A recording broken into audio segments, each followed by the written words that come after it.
आप सभी को सादर जय श्री सीताराम।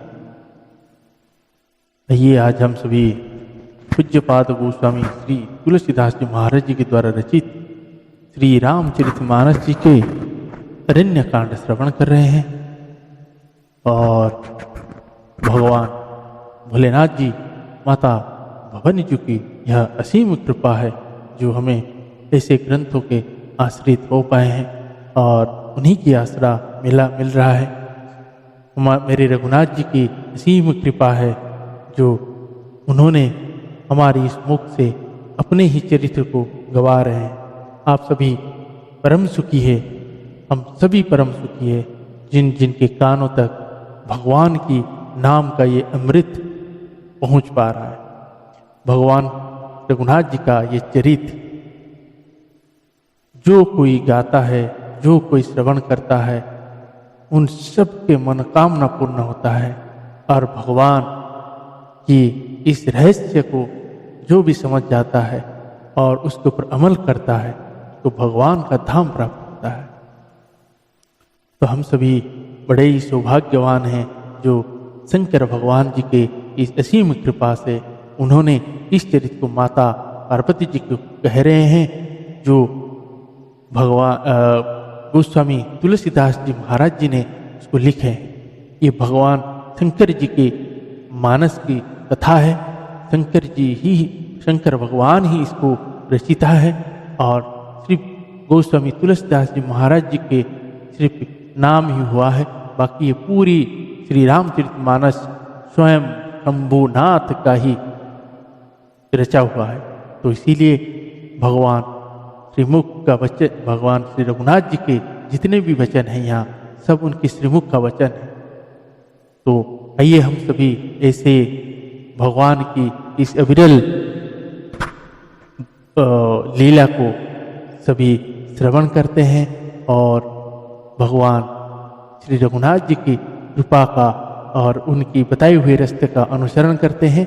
यही हमारे लिए उचित होगा। और हम सभी भगवान के इस धरा पृष्ठ पे आने के बाद इस पृथ्वी के ऊपर हमारे जो कर्तव्य है उसको समझे और उसी को ध्यान दे।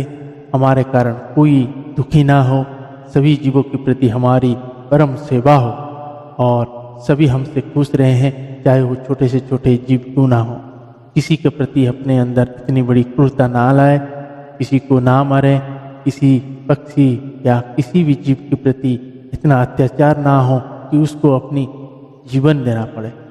तो हम सभी प्रयास करें, प्रयास नहीं, यही राम राज्य है और यही भगवान रघुनाथ जी चाहते हैं। बार बार जब शरीर धारण करके भगवान इस पृथ्वी पर आते हैं तो मनुष्य के लिए नहीं आते हैं खाली। गौ पृथ्वी तो गौ का हो गया, ब्राह्मण, इस सृष्टि में अधर्म हम सभी यही चाहते हैं, कहते हैं कि अधर्म बड़ा हो गया, मतलब अधर्म के सामने धर्म खत्म हो रहा है। धर्म जहाँ है वही है, धर्म के सामने अधर्म बड़ा हो जाता है तो धर्म छोटा दिखता है। तो धर्म नहीं रहेगा तो पृथ्वी उसी दिन नष्ट हो जाएगा। जैसे अभी घोर कलियुग आएगा तो घोर कलियुग में यही होगा। तो उस टाइम ना ग्रंथों को कोई मानेगा, ना किसी चीज़ को कोई सुनेगा, जो जिसके मन में आएगा वही करेगा।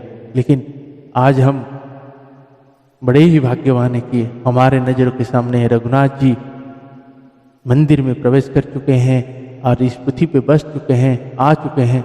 अब उनके खातिर घर में अगर बाप बैठे हुए हैं तो अपने जो भी कार्य हैं ऐसे करें कि जिसमें मतलब पिताजी को पता ना चले, या ऐसा कुछ काम ना करें जिसमें हमें डर होना चाहिए।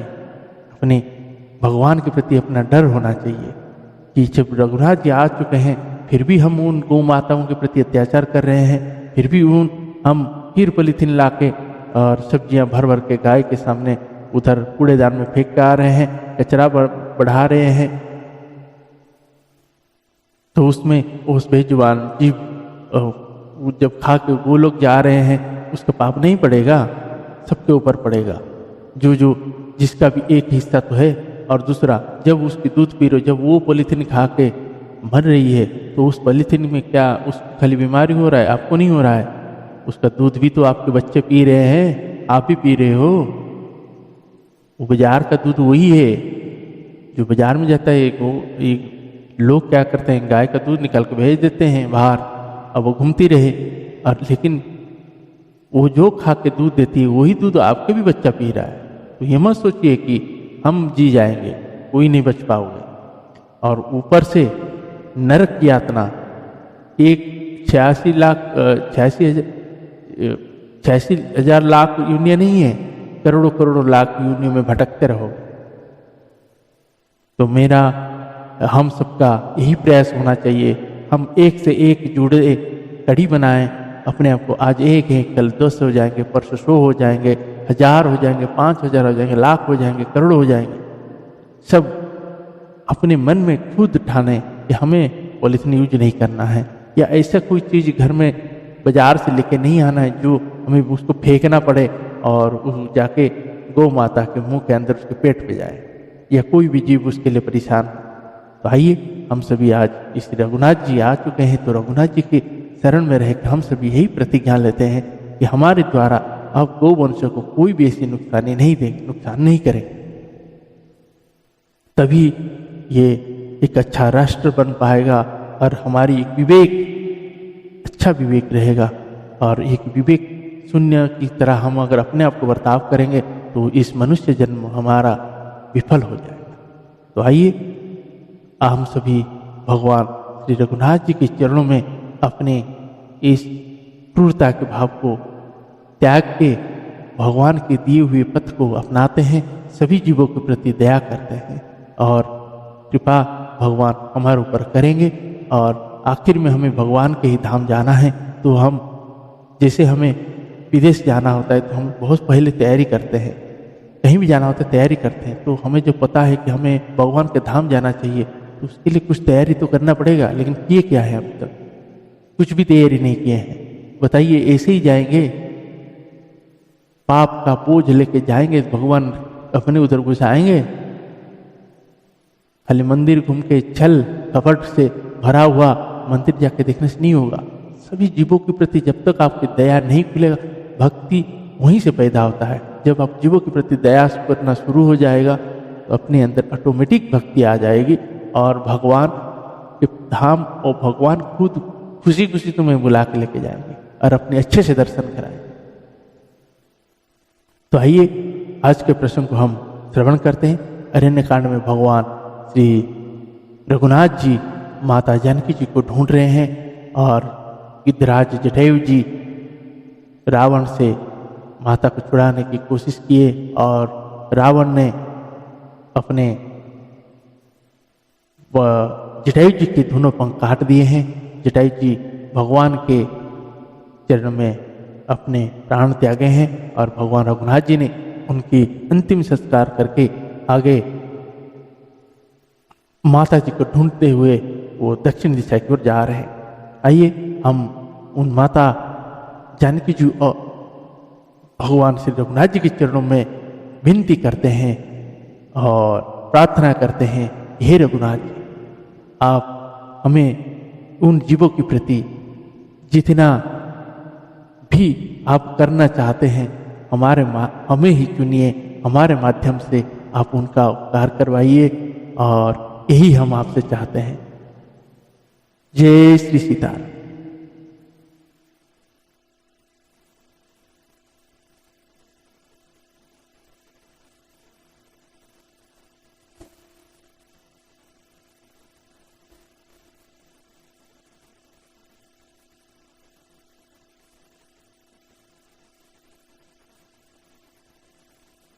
सीता हरन तात जानी कहो पिता सन जाय, जो में राम तकूल सहित कहहि दसानन। भगवान रघुनाथ जी जटायु जी को कहते हैं, हे तात, सीता हरण की बात आप जाकर पिताजी से ना कहिएगा। यदि मैं राम हूं तो दशमुख रावण कुटुंब सहित वहां जाकर स्वयं ही कहेगा। गीता देह तजी धरि हरि रूपा, भूषण बहुपट पीतनूपा श्याम गात विशाल भुजचारी स्तुति करत नयन भरिवारी। जटायु जी ने गिद्ध की देह त्याग कर हरि का रूप धारण किया और बहुत से अनुपम दिव्य आभूषण और दिव्य पीतांबर पहन लिए। श्याम शरीर, विशाल चार भुजाएं हैं और नेत्र में प्रेम तथा आनंद के आंसुओं का जल भरकर वह स्तुति कर रहा है।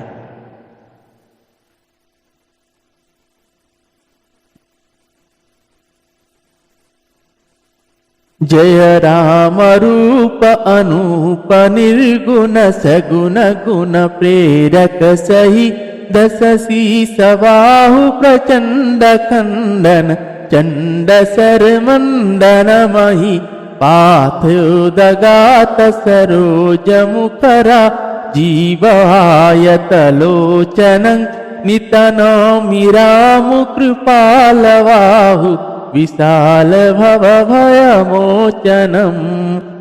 बलम प्रमेयमदि मजम व्यक्तमेकमगोचरं गोविंद गोपर दुहर विज्ञान घन धरणीधरं। जे राम मंत्र जपंत संतानंत जन मनरंजन। नीतनोमि राम काम प्रिय कामदिखल दल गंजन। जेहि श्रुति निरंजन ब्रह्म व्यापक वीर जय कही गावही करी ध्यान ज्ञान विराग जोग अनेक मुनि जहि पावही। सुप्रगट करुणा कंद शोभा वृंद अग जग मोहाई। मम हृदय पंकज भृंग अंग अनंग बहु छवि सोहाई।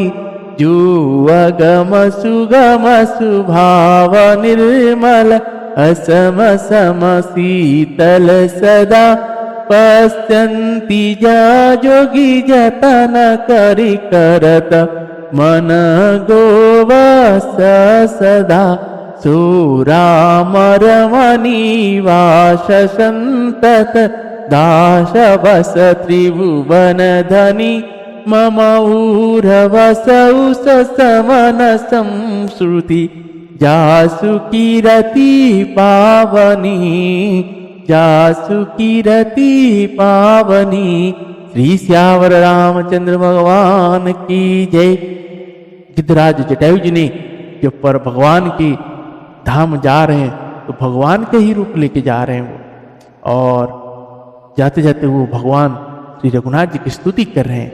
हे राम जी, आपकी जय हो, आपकी रूप अनुपम है, आप निर्गुण हैं, सगुण हैं और सत्य ही गुणों के माया के प्रेरक हैं। 10 सिर वाले रावण की प्रचंड भुजाओं को खंड खंड करने के लिए प्रचंड बाण धारण करने वाले, पृथ्वी को सुशोभित करने वाले, जलयुक्त मेघ के समान श्याम शरीर वाले, कमल के समान मुख और लाल कमल के समान विशाल नेत्र वाले, विशाल भुजाओं वाले और भव भय से छुड़ाने वाले कृपालु श्री राम जी को मैं नित्य नमस्कार करता हूं। आप अपरिमित बल वाले हैं, अनादि अजन्मा अव्यक्त निराकार एक अगोचर अलक्ष्य गोविंद, वेद वाक्य द्वारा जानने योग्य, इंद्रियों से अतीत, जन्म मरण सुख दुख हर्ष शोक आदि द्वंद्वों को हरने वाले, विज्ञान की घन मूर्ति और पृथ्वी के आधार है, तथा जो संत राम मंत्र को जपते हैं उन अनंत सेवकों के मन को आनंद देने वाले हैं। उन निष्काम प्रिय निष्काम जनों को प्रेमी अथवा उन्हें प्रिय तथा काम आदि दुष्ट वृत्तियां की दल का दलन करने वाले श्री राम जी को मैं नित्य नमस्कार करता हूं। जिनको श्रुतियां निरंजन माया से परे ब्रह्म व्यापक निर्विकार और जन्म रहित कहकर गान करती है, मुनि जिन्हें ध्यान ज्ञान वैराग्य और योग आदि अनेक साधन करके पाते हैं, वे ही करुणा कंद शोभा के समूह स्वयं श्री भगवान प्रकट होकर जड़ चेतन समस्त जगत को मोहित कर रहे हैं। मेरे हृदय कमल के भ्रमर रूपी उनके अंग अंग में बहुत से कामदेव को छवि शोभा पा रही है, जो अगम और सुगम है, निर्मल स्वभाव है, विषम और सम है और सदा शीतल संत है। मन और इंद्रियों को सदा वश में करते हुए योगी बहुत साधन करने पर जिन्हें देख पाते हैं, वे तीनों लोकों के स्वामी रवा निवास श्री राम जी निरंतर अपने दासों के वश में रहते हैं। वो ही मेरे हृदय में निवास करे, जिनकी पवित्र कीर्ति आवागमन को मिटाने वाली है। ये गिद्धराज जटायु जी ने भगवान श्री रघुनाथ जी की स्तुति में बोल रहे हैं। दोहा। अविरल भगति मागी बर गीत गयो हरिधाम, तेही की क्रिया जथोचित निज कर किन्न राम। अखंड भक्ति का वर मांगकर गिद्धराज जटायु श्री हरि के परम धाम को चला गया। श्री रामचंद्र जी ने उसकी दाह कर्म आदि सारी क्रियाएं यथा योग्य अपने हाथों से की। कोमल चीता अति दीन दयाला, कारण वीनु रघुनाथ कृपाला। गीध धमा खगा आमिष भोगी, गति दीनी जो जाचत जोगी। सुनहु माते लोग भागी, हरि तजी होहि विषय अनुरागी। पुनि सीता ही को जतदु भाई, चले विलोकता बन बहुताई। संकुल लता विटा पाघन कानन, बहु खग मृगा तह गज पंचानन। आवत पंथा कवंध निपाता, तेहि सब कही सापु के बाता। दुर्वासा मोही दीनी सापा, प्रभु पद पेखी मीटा सो पापा। सुनु गंधर्व कहा में तेहि, मोहि न सोहाई ब्रह्मकुल द्रोही। मोहि न सोहाई ब्रह्मकुल द्रोही। श्री श्यावर रामचंद्र भगवान की जय। श्री रघुनाथ जी अत्यंत कोमल चित्त वाले, दीन दयालु और बिना ही कारण कृपालु है। गिद्ध पक्षियों में भी अधम पक्षी और मांसाहारी था, उसको भी वह दुर्लभ गति दी जिसे योगी जन मांगते रहते। शिव जी कहते हैं, हे पार्वती सुनो, वे लोग अभागे हैं जो भगवान को छोड़कर विषयों से अनुराग करते हैं। फिर दोनों भाई माता जानकी जी को खोजते हुए आगे चले। वे वन की सघनता देखते जाते हैं। वह सघन वन लताओं और वृक्ष को भरा है। उसमें बहुत से पक्षी, मृग, हाथी और सिंह रहते हैं। श्री राम जी ने रास्ते में आते हुए कबंध राक्षस को मार डाला। उसने अपने सांप की सारी बात कही। वह बोला, दुर्वासा जी ने मुझे सांप दिया था, अब प्रभु के चरणों को देखने से वह पाप मिट गया। श्री रघुनाथ जी ने कहा, हे गंधर्व सुनो, मैं तुम्हें कहता हूं, ब्रह्मांड कुल से द्रोह करने वाला मुझे नहीं सुहाता। दोहा। मन क्रम वचन कपट तज, जो कर भूसुर सेव। मोहि समेत बिरंची शिव, बस ताक सब देव। मन वचन और कर्म से कपट छोड़कर जो भूदेव ब्राह्मणों की सेवा करता है, मुझ समेत ब्रह्मा, शिव आदि सब देवता उसके वश में हो जाते। सापत तो ताड़ता पुरुष कहता, विप्र पूजस गावहि संता। पूजिय विप्रशिला गुणहीना, शूद्र न गुना गण ज्ञान प्रवीणा। कही निज धर्म ताहि समुझावा, निज पद प्रीति देखी मन भावा, रघुपति चरण कमल सिरुनाई, गयहु गगन पनि गति पाई, ताहि देई गति राम उदारा, सवरी के आश्रम पगुधारा, सवरी देखी राम गृह आए, मुनि के बचन समूह जी जिया भाए, सरसी जलोचन बाहु विशाला, जटा मुकुट सिरा पुरवन माला, श्याम गौर सुंदर दो भाई, सबरी परिचर न लपटाई, प्रेम मगन मुख बचन न आवा, पुनि पुनि पद सरो जसिरनावा, सादर जल ले चरण पखारे, पुनि सुंदर आसन बैठारे, पुनि सुंदर आसन बैठारे। श्री सियावर रामचंद्र भगवान की जय।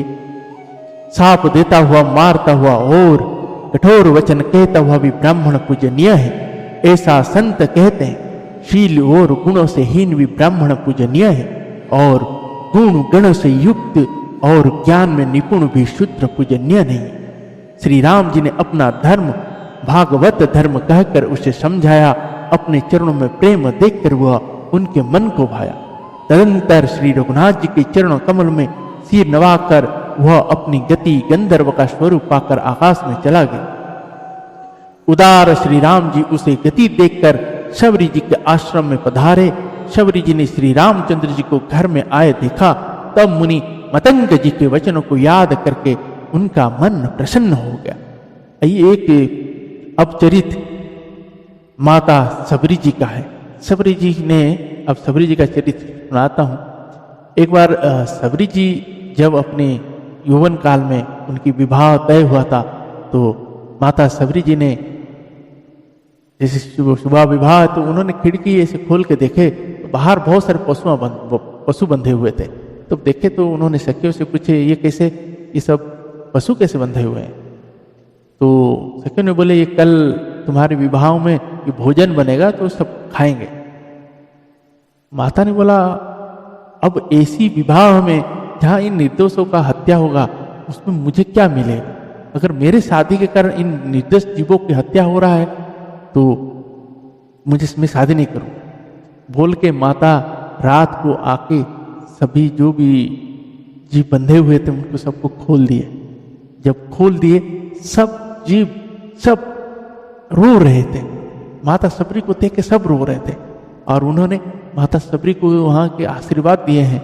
वो बोले हैं कि हे माता, जैसे आपने आज हमारी बंधन मुक्त किए हैं, एक बार भगवान भी आएंगे जो आपकी बंधन से आपको मुक्त करेंगे। तो अब बताइए, वहाँ से माता शबरी जी ने वहाँ से निकले और आके ऋषि मतंग जी के पास उनके शिष्या बने, और मतंग जी के पास रह के उनकी सेवा की। और जब मतंग जी स्वर्ग जाने वाले थे, तब उन्होंने बोले कि शबरी, मैं तो भगवान का दर्शन नहीं कर पाया, लेकिन जहाँ तक मैं देख पा रहा हूँ तुम भगवान के दर्शन कर पाओगे। तो भगवान श्री रघुनाथ जी यहाँ आएंगे, तो वो सीता जी की खबर लेने के लिए आएंगे, तो तुम उनको सीता जी का पता बता देना, कि उनको बताना कि सुग्रीव जी से जाके मित्रता करेंगे, और फिर वो भगवान श्री राम जी को आप अपने गृह में उनका चरण पखारना और उनको भोजन कराना। और इसे बोल के उन मतंग जी ने जब शरीर प्राण त्याग करके चले गए, माता शबरी जी ने उन भगवान की प्रतीक्षा नित्य करने लगे। नित्य उनकी जिस रास्ते में आएंगे करके सोच के नित्य फूल बिछा के शबरी जी ऐसे बैठ के देखती रहती है कि रघुनाथ जी ऐसे करते करते वृद्ध होगी। जब फूल में बिछाती है तो लोग बोलते हैं, क्या शबरी तुम्हें आज भी विश्वास है कि तुम्हारे राम आएंगे? तुम अब तो बूढ़ी हो गई हो, अब तो ये हट छोड़ दो। तब वो बोलती है, महाराज इस शबरी बूढ़ी हो गई है, उसकी प्रतीक्षा बूढ़ी नहीं हुई। वो आज भी मेरे भगवान राम आएंगे। एक करके शबरी को अपने भगवान के ऊपर विश्वास था। आज अगर हम भगवान के ऊपर कोई चीज छोड़ देते हैं तो हमारे विश्वास डगमगा जाता है। तो भगवान के ऊपर शबरी जी का अत्यंत अटूट कृपा विश्वास था। और किसे विश्वास था? गुरु वचन था, क्योंकि उन्होंने गुरु के वचन को सत्य माना थे और गुरु का वचन ही भगवान को मिला देता है। जिन गुरु तप करते हुए भगवान से नहीं मिल पाए, वो गुरु के वचन पे आज शबरी माता के घर श्री राम जी आ रहे। श्री रघुनाथ जी वन में चलते चलते जब शबरी जी के आश्रम पहुंचते हैं तो दूर से ऐसे शबरी मैया देखते हैं, कौन आ रहे, कौन आ रहे, ऐसे देखते हैं। जैसे जैसे नजदीक आते हैं तो अब ऐसे ऐसे इनको गुरु की याद आता है। सोचिए, इनको गुरु की याद आता है। गुरु जी ने बोले थे कि विशाल भुजाओं वाले दो भाई, एक श्याम और एक घोर, गले में बनमाल होगा। वो इसे आ रहे हैं। जब देखे, हाँ, जैसे नजदीक आगे भगवान श्री रघुनाथ जी देखे यहाँ विशाल भुजाएं हैं, जिनका हाथ भुजाएं घुटने तक वह है, देखे, और जटा मुकुट, गले में न हाथ, गले में बनमाल है और देखे श्याम और गौर वर्ण है। और पूछे, भगवान से पूछे कि एक बार ये बताइए कि आप जो माला अपने गले में डाली, ये माला का क्या नाम है? तो भगवान बोलते हैं इसका नाम बनमाल है। तो वो बोलते बनमाल मिल गया। अच्छा, आपके साथ में जो आए हुए हैं भाई साहब, ये आपका क्या लगेगा? तो भगवान बोलते हैं, मैं दशरथ नंदन राम और ये मेरे अनुज छोटे भाई लक्ष्मण है। शबरी माता जब सभी निशान जो गुरु जी ने बताए थे मिल गया, उन्होंने उसके पांव पकड़ के इतना रोए, उतना रोए। आज वो शबरी भाग्यवान है, भगवान के चरणों को अपने आंसुओं से धोता, आंसुओं से पखारा। इतना ये बार बार भगवान उठाए, फिर बार बार उस चरण को पकड़ के वो आज धन्य हो रहा है। बताइए वो शबरी कितना धन्य है। भगवान देख के भगवान भी विभल हो जाते। जब भक्त के आंख में आंसू आता है तो भगवान भी नहीं रह पाते, भगवान भी रोना। तो भगवान को आश्रम के अंदर लेके जाती है शबरी माता। उनके पांव धुलाता है, धुला के बिठाता है, बिठा के भोजन कराता है। जो कंदमूल फल लाया हुआ होता है, इसमें हमारे श्री रामचरितमानस को तुलसीदास जी, उसमें तो कंदमूल फल लिखा हुआ है। तो कंदमूल फल लाते हैं और भगवान को खिलाते हैं। और खिलाने के बाद बोलते हैं, मुझे गुरुजी ने बोले थे कि भगवान का जब विश्राम कर लेंगे, जब भोजन कर लेंगे, उनको स्तुति सुनाना। और मैं अधम नारी, न पढ़ा लिखा नहीं हूं, मैं कैसे स्तुति करूं? तो भगवान श्री रघुनाथ जी क्या बोलते हैं, शबरी तुम से न पढ़े लिखे नहीं हो, मैं तो पढ़ा लिखा हूं। आज तुम तो स्तुति नहीं करोगे, आज मैं तुम्हारी स्तुति करूंगा। तब भगवान ने उन शबरी माता को नवदा भक्ति सुनाते हैं, नौ भक्ति सुनाते हैं। दो कंदमूल फल सुरस, उस नवदा भक्ति को आगे श्रवण करते हैं, वहां तक श्रवण करते हैं। कंदमूल फल सूरस अति दीये राम कहुआनी, प्रेम सहित प्रभु खाए बारंबार बखान। जब भगवान कंदमूल फल खा रहे थे तो बारंबार, क्या स्वाद है माता, इसमें तेरी ममता, तेरी श्रद्धा सब चीज है।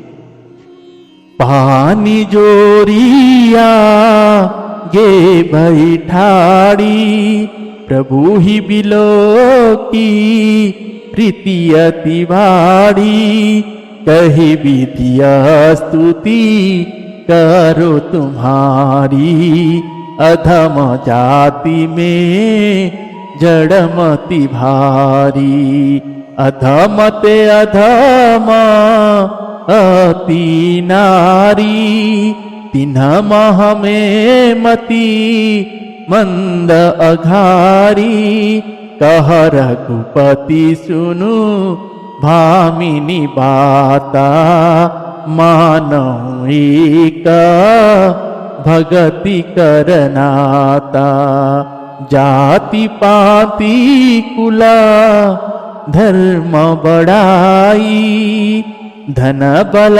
परिजन गुण चतुराई, भगति हीन नर सुहई केसा, बिनु जलवारिद देखिय जैसा, नवधा भगति कहा ऊते ही पाही, सावधान सुनु धर्मन माही, प्रथम भगति संतन कर सेवा, दूसरी रति मम कथा प्रसंगा, दूसरी रति मम कथा प्रसंगा।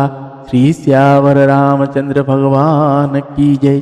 फिर भी हाथ जोड़कर आगे खड़ी हो गई। प्रभु को देखकर उनका प्रेम अत्यंत बढ़ गया। उन्होंने कहा, मैं किस प्रकार आपकी स्तुति करूं? मैं नीच जाति की ओर अत्यंत मंद बुद्धि हूं, जो अधम से भी अधम है। स्त्रियां उनमें भी अत्यंत अधम है, और उनमें भी हे पापनाशन मैं मंद बुद्धि हूं। श्री रघुनाथ ने कहा, हे भामिनी मेरी बात सुन, मैं तो केवल एक भक्त ही का संबंध मानता हूं, एक भक्त ही का संबंध मानता हूं।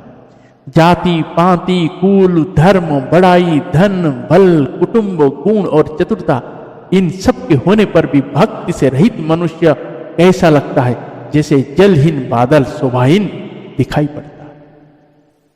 मैं तुझसे अब अपनी नवदा भक्ति कहता हूं, तो सावधान होकर सुन और मन में धारण कर। पहली भक्ति है संतों का संग सत्संग, दूसरी भक्ति मेरे कथा प्रसंग में प्रेम। संतों के संग मतलब सबरी माता ने संत के पास अपनी शिक्षा ली, संत के पास रही और संत की सेवा की। और दूसरी भक्ति कथा प्रसंग, भगवान की जो सत्संग है, कथा है, उन कथा प्रसंग में भगवान के में रुचि लाना, भगवान के बारे में बार बार नित्य उन्हीं के ही नाम भजन करना, ये कथा प्रसंग में प्रेम हो जाता। दोहा, गुरु पद पंकज सेवा तीसरी भगति अमान। और गुरु जी के पद का जो पूजा, उनकी सेवा है, वो तीसरी भक्ति है। चौथी भक्ति मम गुण गण करई कपट जिगान।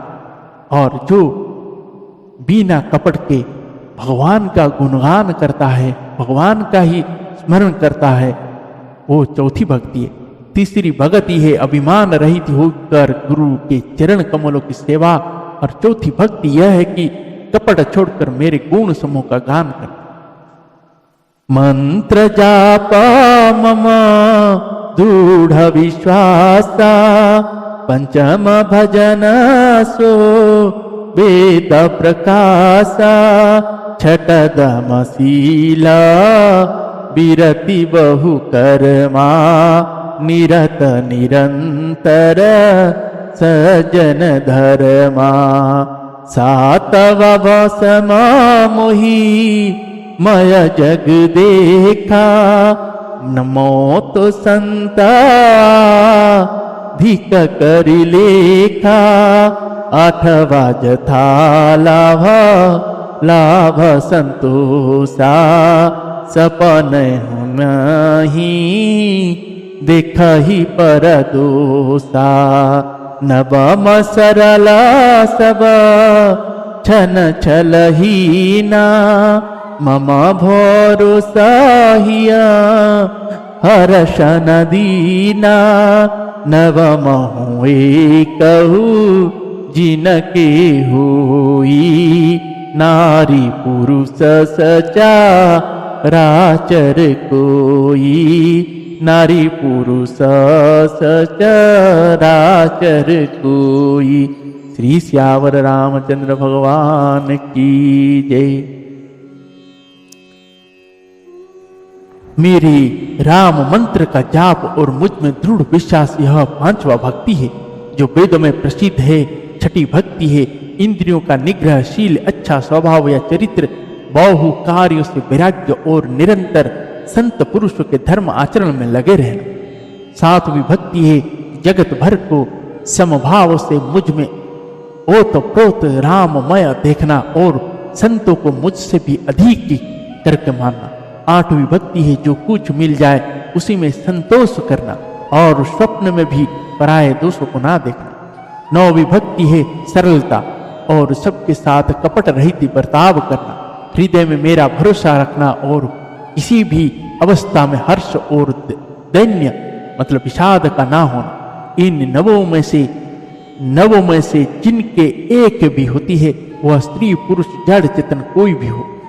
सोई अतिशया प्रिया भामिनी मोरे सकल प्रकार भगति दृढ़ तोरे जोगी वृंद दुर लभगति जोई तो कहूँ आजू सुलभ भई सोई।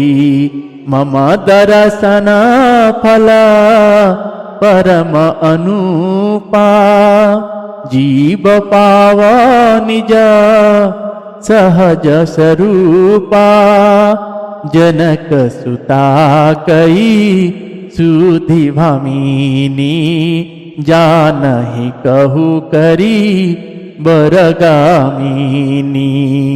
पंपा सरही जाहू रघुराई तहाँ होई ही सुग्रीव बमिताई सो सब कही देव रघुवीरा जानत हूँ पूछहूँ मति धीरा। बार बार प्रभु पद सिरुनाई प्रेम सहित सब कथा सुनाई। श्री सियावर रामचंद्र भगवान की जय। हे भामिनी, मुझे वही अत्यंत प्रिय है, फिर मुझ में तो सभी प्रकार की भक्ति दृढ़ है। अतएव जो गति योगियों को भी दुर्लभ है वही आज तेरे लिए सुलभ हो गई है। मेरे दर्शन का परम अनुपम फल यह है कि जीव अपने सहज स्वरूप को प्राप्त हो जाता है। हे भामिनी, अब यदि तू गजगामिनी जानकी की कुछ खबर जानती हो तो बता। शबरी जी ने कहा, हे रघुनाथ जी, आप पंपा नाम का सरोवर को जाइए, वहां आपकी सुग्रीव जी से मित्रता होगी। हे देव, हे रघुवीर, वह सब हाल बतावेगा। हे धीर बुद्धि, आप सब जानते हुए भी मुझसे पूछते हैं। बार बार प्रभु के चरणों में सिर नवाकर प्रेम सहित उसने सब कथा सुनाई। कही कथा सकल विलोकी हरि मुख हृदय पद पंकज धरे तजी जोग पावक देह हरि पद लीन भई जहाँ नहीं फिरे नर विविध कर्म अधर्म बहुमत सुख प्रदत सब त्यागहूँ विश्वास करि कह दास तुलसी राम पद अनुरागहूँ राम पद अनुरागहूँ। श्री सियावर रामचंद्र भगवान की जय। सब कथा कहकर भगवान के मुख के दर्शन कर हृदय में उनके चरणों कमलों को धारण कर लिया और योगाग्नि से देह को त्याग कर जलाकर वह उस दुर्लभ हरिपद में लीन हो जहां से लौटना नहीं होता। तुलसीदास जी कहते कि अनेकों प्रकार के कर्म अधर्म और बहुत से मत ये सब शोकप्रद है। हे मनुष्यों, उनका त्याग कर दो और विश्वास करके श्री राम जी के चरणों में प्रेम करो। जय जय श्री सीताराम। तो जातिहीन अघ जन्म मही मुक्त किन्ह असिनारी, महामंद मन सूख चहसी ऐसे प्रभु ही विसा। जो नीच जाति की ओर पापों की जन्मभूमि थी, ऐसी स्त्री को भी जिन्होंने मुक्त कर दिया, और महादुर्बुद्धि मन तू ऐसे प्रभु को भूलकर सुख चाहता है। जय जय श्री सीताराम। आज के प्रसंग को हम यहीं पे विश्राम करते हैं। बहुत ही सुंदर चरित्र भगवान श्री रघुनाथ जी का हम श्रवण किए, माता सबरी जी को गति दिए हैं। और आगे का प्रसंग हम श्रवण करेंगे। भगवान अब श्री हनुमान जी जो शंकर जी के 11वां रुद्र रूप प्रकट, अब उनसे दर्शन की विलासा में जाएंगे। हनुमान जी भगवान को पहचानेंगे। ये बहुत अद्भुत चरित्र है। आप सभी से विनम्र निवेदन है कि आप सभी वीडियो को ज़्यादा से ज़्यादा लोगों तक पहुंचाएं और मन और भाव चित्त लगा कर श्रवण करें। मुझसे कोई भी गलती होती है उसको भगवान श्री शंकर जी की आशीर्वाद मान के भूल जाइएगा। मेरे मुंह से वही शब्द निकलता है जो शंकर जी की कृपा से होती है। तो आप अगर फिर भी शब्दों का कहीं प्रोनाउंसिएशन कहीं से में गड़बड़ लगता है, उसके लिए मैं क्षमा प्रार्थना चाहता हूँ। आप सभी भगवान शंकर जी की वाणी समझकर उसको श्रवण करें और वीडियो को ज़्यादा से ज़्यादा लोगों तक शेयर करें। खुद श्रवण करें, बच्चों से श्रवण कराएं और परिवार में सभी श्रवण करें।